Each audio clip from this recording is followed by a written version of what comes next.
we're leaving today, man. It's Peace Trail Day. We're out. We're headed to Parker today. We're going to spend the night in Parker tonight, and then we actually hit the Peace Trail tomorrow morning. But, you know, it's been a long couple of weeks here working on this Xpedition, getting it ready for the trip. You know, we've only had this thing now for a couple of weeks, and I got to say, we've gotten a lot done. And you know what? Let's break it down. Let's check it out real quick. So, obviously, you know what we started with. So, we told you we were going to do some tires and wheels. Well, check it out. There you go. We got some awesome tires and wheels. We did 32-inch BFG KM3s on the Valor V06 wheels in a gloss black with the gunmetal ring. Looks super cool. Nice bead lock. Really quality stuff. We had our friends over at AZ Pro Window Tint do a really nice tint job on this thing. It looks awesome.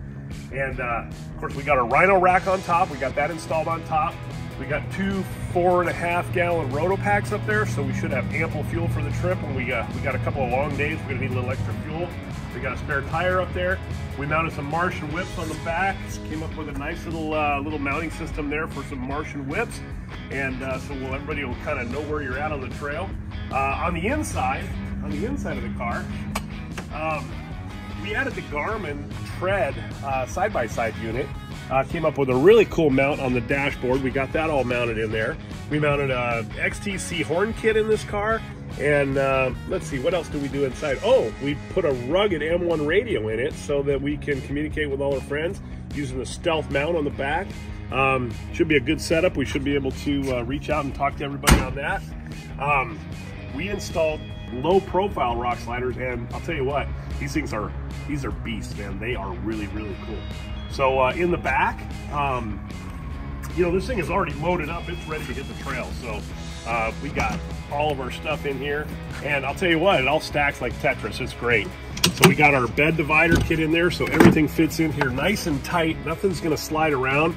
We got the Polaris MOLLE panels here on the side, so we can actually put some more gear here. Got a first aid kit. We got our belt over there, our spare belt. We got some more supplies up in here, and of course we got the GeoScore boxes with us, so you'll be looking for those. And you know what, I'm telling you, this thing is coming together really good. By no means are we finished with this vehicle. We've got a lot more plans for it in the future, but right now, stay tuned, and we're gonna take you guys on an epic adventure on the Arizona Peace Trail, so stay tuned.